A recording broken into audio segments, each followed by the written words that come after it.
Hello, it's Jamie here, and welcome back to Bloody Bites. And today's about things that have slipped your mind, because the subject is forgotten battles, hauntings from history, the ghosts we choose to ignore. And it is extraordinary how so many smaller events feed into greater events, how we overlook those tiny things in life that come back to haunt us later on. Take, for example, the limousine that Franklin D. Roosevelt took to Congress on December the 8th, 1941, the day before. There was the day of infamy, of course, Pearl Harbor. So he was off to Congress to make his speech. And the guards around him, those who were protecting him, were concerned that there might be Japanese assassins there to take out the American president. But there was legislation, there was a law against any money being spent on buying a new presidential armoured car, armoured limousine. Anything that was over $750 wasn't allowed. So they cast around for an armoured car. And the Treasury Department came up trumps because they found a Cadillac, and it just happened to be the Cadillac they had confiscated from Al Capone, the notorious gangster, in the early 1930s.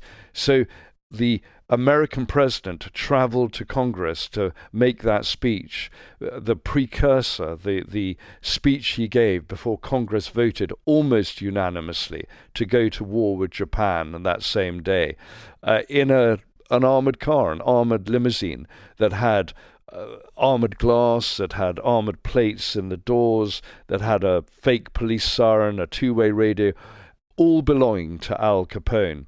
So those were two totally unrelated pieces of history that came together on that particular day. And it just happens to be the fact that Al Capone's car, that armoured Cadillac, was the first armoured presidential limousine that started a trend that led to the beast of today in the cavalcade of American presidents.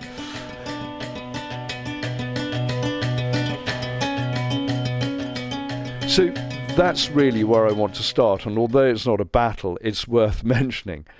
And because we're talking about forgotten battles, I want to talk about those early battles that perhaps influenced things that came later on. I've mentioned before in earlier podcasts the Battle of Shangani River and Benghazi in 1893. And that was important because that was when Cecil Rhodes sent 750 mercenaries into Matabele land, and they came across Matabele warriors, regiments of Matabele warriors. And those 750 British mercenaries killed thousands, up to 4,000 Matabele warriors, because they had the Maxim machine gun with them. And no one took those lessons of that colonial war and saw what might happen on the Western Front in the war that came about, the Great War that started in 1914, a few years later, after Benghazi and the Shangani River episodes. So that's how smaller, forgotten battles can influence events later on. Then you get not just the machine gun, you got the invention of poison gas, and no one knew what people like Fritz Haber, the German poison gas scientist, leader of that effort, that research and development program, would come up with. It actually all started with the French, because back in August 1914, the French army were using 26mm grenades filled with xylyl bromide or tear gas to throw into German trenches at the Battle of Mons right at the start in 1914, and found they were quite effective. In fact, the French had experimented with CS gas or tear gas back in 1912 when they were used against Parisian bank robbers. So it was found to be effective. So the French started developing tear gas to be used as a military tool. But of course, Fritz Haber and the Germans were moving ahead, and came up, with, of course, with the first use of chlorine gas in April 1915 at the Second Battle of Ypres, using canisters to let the chlorine gas drift across the battlefield and hit Allied trenches. So that was the first use of real poison gas. But of course, the Germans had experimented with gas earlier on at battles such as the Battle of Bolimov in January 1915. That was west of Warsaw, when the Germans fired 18,000 shells filled with xylem bromide. And that was fired into the Russian trenches, and it's said that there were about 1,000 deaths caused by that CS gas, but it certainly proved the point that gas could be a weapon of war. And Fritz Haber took that on, developed the German chemical weapons program, and the rest, as they say, is history. And it's quite strange that Haber was then given the Nobel Prize for Chemistry in 1918 for the synthesis of ammonia. So no one had any moral qualms about that, in spite of his being the godfather of chemical warfare. And yes, chemical weapons had been used years before. In the 5th century BC, the Spartans were using sulfur pots against the Athenians. So it had developed, but it was industrialized and put on a major war footing by the Germans in World War I, and that spread to the Allies as well, who started their own development programs. But Haber was the key, and of course he then went on after the First War, having fled Germany thinking he'd be indicted as a war criminal. He went on to spread the word and the capabilities of chemical weapons production in Spain and Russia. So he had no qualms about being the godfather of chemical weapons, that's for sure. So we've talked about the machine gun and chemical weapons, but it's worth going back in ancient times to see these battles that might have affected things later on, that we sort of overlook. And some are known, although forgotten. Some are absolutely not known and not talked about. Of course, it's worth going back to the Battle of Kadesh in 1274 BC, and that was Ramesses II going to war against the Hittites. And the scale of these battles were always enormous. I mean, Ramesses II was believed to have an army of about 20,000 with 2,000 chariots. The Hittites had an army of about 40,000 with 3,000 chariots, and the Hittite chariots were three-wheelers, so they could carry more men on board the chariot. And each side claimed victory in that battle. Ramesses was building friezes and temples and monuments to the battle. The Hittites were putting up monuments and putting out edicts saying that they had won. But it was the most extraordinary clash of armies. And to command those armies, to control those armies, and to control those enormous armadas of chariots, those fleets of chariots, must have been incredibly difficult. So that was the Battle of Kadesh, and actually they came to a truce and signed a peace treaty, and it's the first known peace treaty, which is actually still in the United Nations. They hold it up as an example of what can be achieved through peace negotiations. So that's the Battle of Kadesh. Moving on, of course, there were many, many battles in ancient Greece. The ones that stand out are those that involve the Persians, of course, and Xerxes invading Greece. I always think the Battle of Plataea, some call it Plataea, but the Battle of Plataea in 479 BC is absolutely remarkable, again because of the size of the scale of the armies. And the Greeks were outnumbered. It's said that the army of Xerxes could have numbered up to 120,000. It's absolutely amazing, the scale of these armies. And of course, the Greeks did their usual thing. After staring down the opposition for several days, they then retreated when the Persians took their water supply. And of course, it was a fake retreat, and the Persians gave chase, just like other battles, like the Battle of Hastings and elsewhere.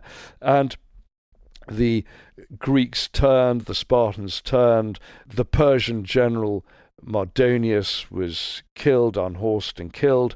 And one of the problems for the Persians was that they tended to have wicker shields and stiffened linen armor, whereas, of course, the Greeks, the Spartans, were wearing bronze armor. So guess who had the advantage? And that was really the end of Xerxes' attempts to conquer Greece. And of course, like all these ancient battles, every commander, every soldier was looking for divine signs that the gods were intervening or favored one side or the other. I've mentioned in previous podcasts the Battle of Gaugamela with Alexander the Great in 331 BC, and the moon turned blood red, and he saw this as a divine portent. Well, of course, there were battles against Mithridates in which a meteorite fell between the armies, and that was seen as a divine portent by both sides. So this always tends to happen. Perhaps the Romans should have read those signs in 24 BC when they went to war against Queen Amenorenas of the Kush people. And what had happened is that the queen had noted that the governor of Egypt, sent there by Emperor Augustus Caesar of Rome, was taxing her people, her lands, and she decided to invade. So she took an army of 30,000 men into places like Philae and Sinai, took out 3 Roman garrisons, and the Meroitic Wars followed, and there were various battles like Seleucus. There were 10,000 Roman soldiers. She was eventually defeated, but in the meantime she had taken the head of a bronze statue of Augustus Caesar, taken it back to her capital, put it in the floor of her temple so everyone could walk on it as they went to the temple. She was totally Amazonian. I mean, she had lost an eye in battle. She led her armies fearlessly. I mean, frankly, give her some testicles and she would be ready to advertise Adidas or Nike sports bras, frankly. An amazing character. And again, she fought the Romans to a standstill, to the point that the Romans signed a peace deal with her, and she didn't even have to pay tribute to the Romans as she went on ruling her kingdom. And Nubia, that area, was always a thorn in the side, often the backside of both the Romans and the Egyptian rulers. And it's always said that Saladin actually went to war against the Nubians. That's how he cut his teeth when he became Sultan of both Egypt and later of Syria, of Damascus. So those are the sort of ancient battles.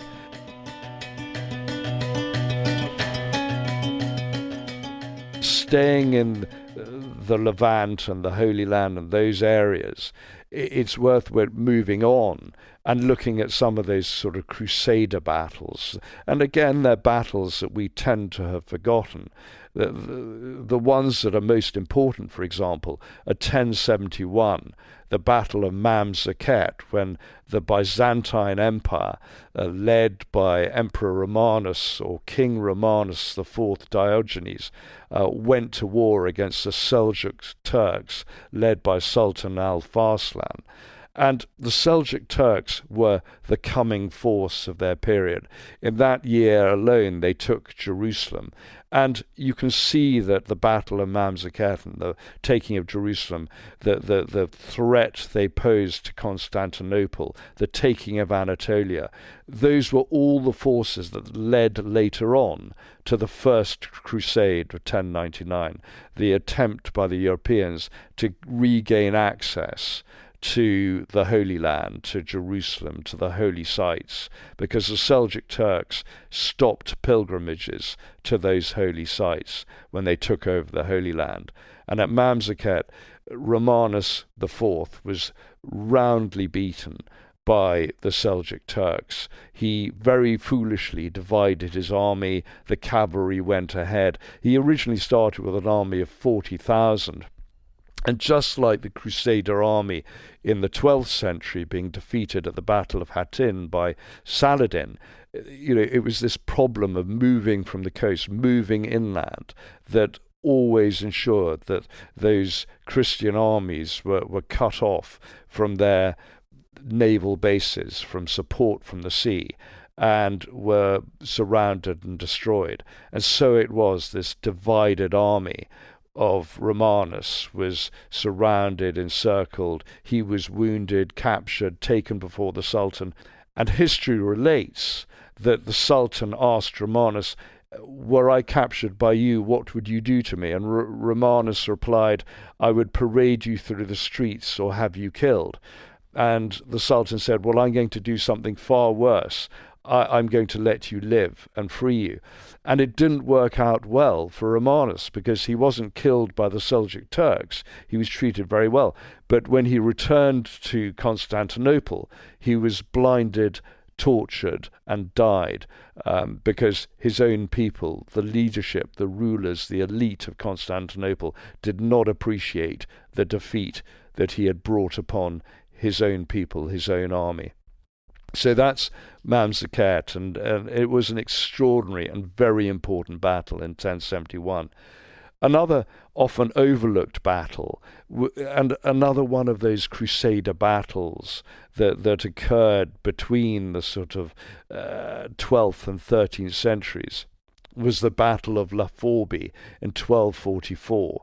And again, it was the politics of the period. It was that sort of time when the Crusaders, they didn't have the strength to move inland. They were really pushed back to Outremer along the coast of the Holy Land and the Levant, and they couldn't move inland. They couldn't take Jerusalem. They couldn't oppose the strong sultans of Egypt. But what they did is they came up with an alliance with the Sultan, with the rulers of Damascus against the rulers of Egypt. So Egypt invaded, and they took a lot of the areas of Tiberias, of Samaria. Remember the Samaritans, Judea. They killed the remaining population of Jerusalem, and so the Crusaders set out to confront them. And it's said that the armies were about 11,000 strong on each side, and you had all the old orders, the military orders of the Crusaders, lining up on that plain north of Gaza in 1244, and the Crusader army was completely wiped out. You look at the damage caused to those military orders. You had over 300 Hospitallers killed, over 300 Templars killed. I think there were only about 25, 26 Templars left standing at the end of that battle. You look at the Teutonic Knights, there were 400 knights on that battlefield at the time. There were only 3 left at the end of that battle. It was also famous, that battle, because the Leper Knights of St. Lazarus were also involved, and they were badly mauled. Maybe their arms fell off, who knows. But it was a bad battle, and the survivors, the few that there were enslaved and taken back in chains to Egypt. So those were the Crusader battles. Moving on through history, you get some more extraordinary battles and encounters. It's worth going to 1351, because there you had the battles in Brittany for who would dominate the dukedom of Brittany. And of course, Philip VI of France, the King of France, backed the House of Blois, and the great combative, battling King Edward III of England sent his representatives, the House of de Montfort, with an army to fight for that land of Brittany. And they met, those two armies, and it was decided that it was no point the armies going into battle, because there would be unnecessary slaughter over simply who would own that dukedom. So what happened was what was called the Combat of the 30, or the Battle of the 30, where 30 heroic warriors from each side did battle with each other. And it grew out of that tradition, that Crusader knightly tradition of the grand melee, where each side would battle the other and take hostages and see who would come up trumps at the end, who would do best at the end. And at the end of this Battle of the 30, this combat of the 30 in 1351, there were basically 2 French knights killed, about 9 English knights killed. So it was decided to shake hands and go away, and the House of Blois, backed by the King of France, won that day. And so that dukedom remained, Brittany remained in French hands. So that was a small, forgotten battle, but of course it had wider implications for how things could be settled. But it's interesting, the grand melee, that chivalric nature of battle, should dominate, should actually influence wider political events. And what's interesting about that time of 1351, it was at the time that a third to a half of Europe had been killed by the Black Death, but there were still battles going on. But perhaps that's why the combat of the 30 happened. No one could afford to lose any more men during that period, because there were so many deaths anyway. So that's the Battle of the 30.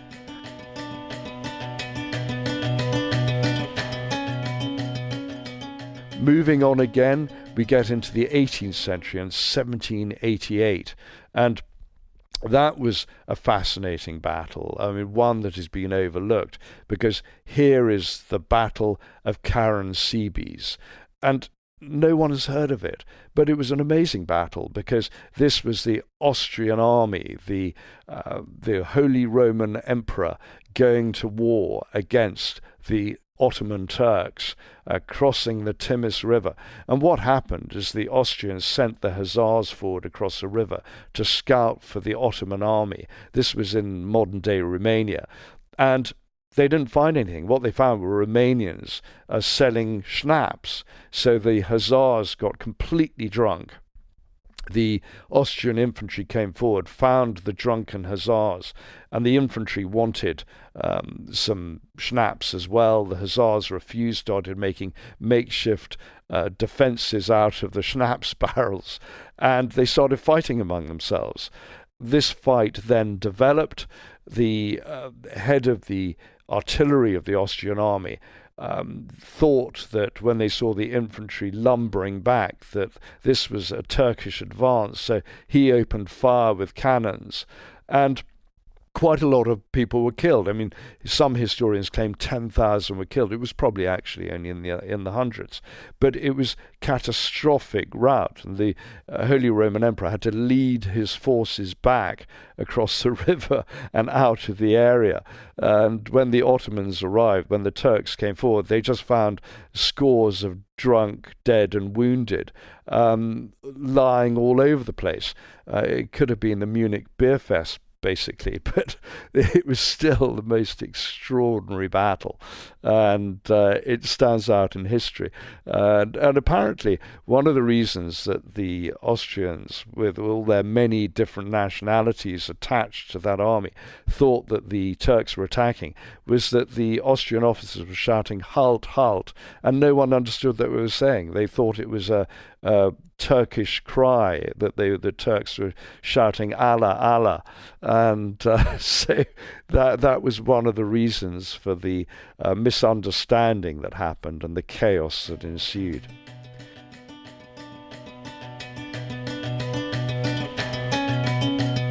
We now move on to the 19th century, and a battle that has always fascinated me was the Anglo-Zanzibar War of 1896. Again, a much ignored battle. In fact, it was a war, and it is the shortest war in history, because by all accounts it only lasted 38 to 40 minutes. Because what had happened, the Sultan of Zanzibar had died. He was pro-British. His son, who succeeded him, was anti-British. And because Zanzibar was a British protectorate, the British were not going to put up with this. So they sent out a cruiser and 3 gunboats. And the only thing standing in their way was a small force of Zanzibar troops, commanded by the Sultan, and of course the Royal Yacht of Zanzibar, which had the extraordinary name of Glasgow, which seems just so strange. I mean, it's so random as a name for the Royal Yacht of Zanzibar. But in the ensuing melee that lasted 38 minutes, the Royal Yacht was sunk, and for the wounding of one British sailor, of 500 Zanzibar troops and a few civilians were killed and wounded. So that was the end of that war. And again, it allowed the British Empire to stamp its mark and stamp its foot and make sure that its protectorates, colonies, and possessions abided by its rules. But hey, that's empire for you. So that's the stretch across all those centuries. Of course, we get to the First World War. There were some great battles as well. I mean, huge battle of Tannenberg, for example, in 1914. We don't sort of think of those battles in the East quite so much, but that battle involving those great German leaders and German generals, Hindenburg and Ludendorff, who made their names later on. Who would have thought that Hindenburg would then, years later, become embroiled in the coming to power of Adolf Hitler in the 1930s. So that battle saw the Russian army, the Russian Second Army, of 150,000 being totally annihilated by a rather weaker German army. And it was one of the sort of lesser armies that Germany had, and that most of the German armies had gone to the Western Front. But here was this German army out on a limb, and it still managed to destroy the Russians, which is why the Russian general Samsonov ended up killing himself after that battle. I think only about 10,000 of the original 150,000 strong Russian army made it back to Moscow. So it just shows the scale of defeat. And that started the sort of ball rolling in terms of Russian defeats, Russian miscalculation and mismanagement. And the blowback, of course, was the eventual Russian Revolution and the ousting of the Tsar and the eventual murder of the Tsar and his family, and the coming of communism and Bolshevism.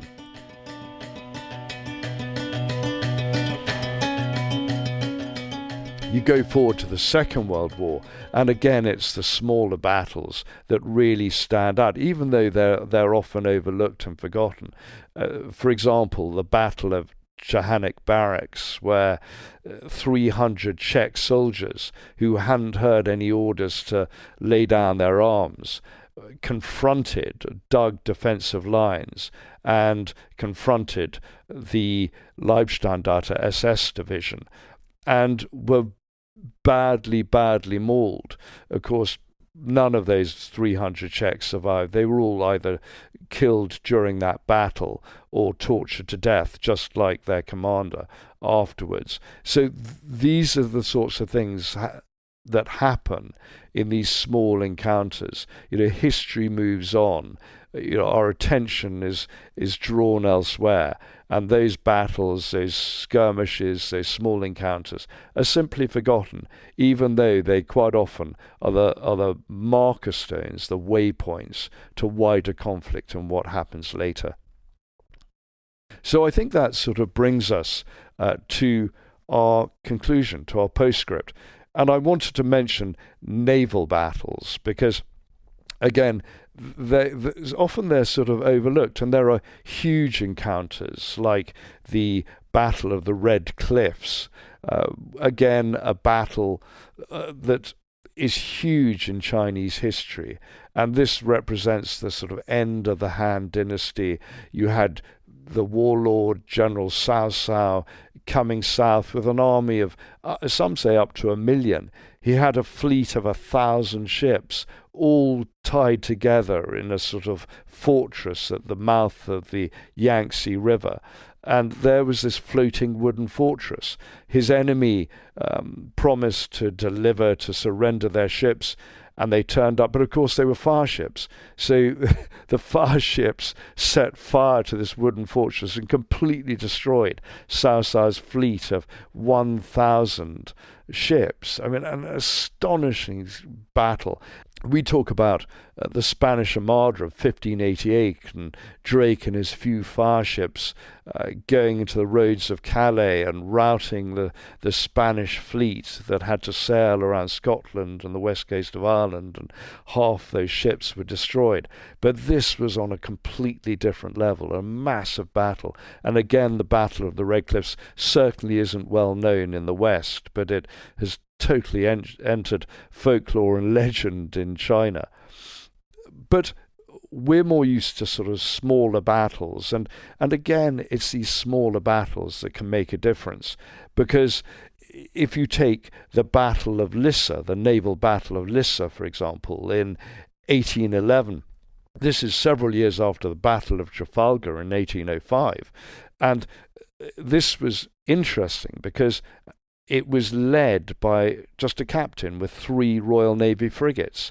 He was called Captain William Hoste, and he attacked 6 French frigates and 5 brigs and sloops who were accompanying them, and he smashed them.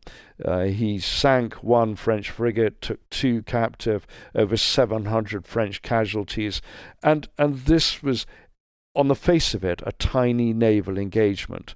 But that and another engagement near Boulogne, where 5 British frigates attacked a larger force of French frigates and defeated them as well.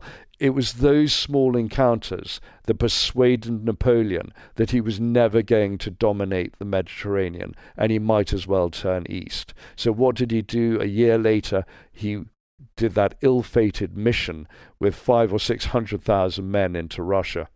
And that was because of small engagements like the Battle of Lissa in 1811, convincing him that Britannia ruled the waves, and that he was never going to be able to challenge that, so he might as well stick to land campaigns. And that is why, in this Forgotten Battles podcast, this Bloody Bites, I wanted to focus on those forgotten battles that still have ramifications. But right at the end, I'm going to take to the skies, because I want to mention one battle that some of you might know about, but some might not. And that was an individual fight. This was September the 15th, 1940, a day that has since become Battle of Britain Day, because on that day, a Dornier 17 bomber headed for Buckingham Palace and was going to bomb it. And it could have absolutely laid waste to the building, and it was heading down the Mall. But who should be approaching it head on but Flight Sergeant Ray Holmes in his Spitfire. And Ray Holmes discovered that he had run out of bullets. He tried to fire, but nothing happened. So he decided to climb a bit and then come down, and he used the wing of the Spitfire to cut off the tail of the Dornier. The Dornier crashed outside Victoria Station, and the Spitfire of Ray Holmes crashed in Buckingham Palace Road. Later, the pilot of the Dornier 17, who managed to bail out, he was attacked by a mob near Victoria Station, including apparently housewives armed with kitchen knives, and he was badly injured. And he died apparently a day later from his wounds. So that in itself is a tiny battle, but so evocative of the tensions and the horrors that were inflicted at the time. And the name of that pilot was Robert Zaber, and he died, probably stabbed actually. But Ray Holmes, the Spitfire pilot, he came down in a garden in Chelsea, landed in a dustbin. Again, it's so Battle of Britain, isn't it? It so appeals to our memories and instincts about that battle. And he survived. And years later, in 2004, his Spitfire was dug out of Buckingham Palace Road. It was 12 feet underground, and it was dug up. And Ray Holmes was presented with the control stick, or the space stick, of that Spitfire, and the firing button was still switched to fire. So that's an extraordinary ending to another tiny, forgotten fragment of a battle in history. So that's about it for today's Bloody Bites. See you next time. Thanks, and goodbye. So it goes. His name is James Jackson. My name is Tom Assheton. You've been listening to Bloody Bites from Bloody Violent History. Please pass this podcast on to a friend. You can contact me at talk@bloodyviolenthistory.com. Thank you and good luck.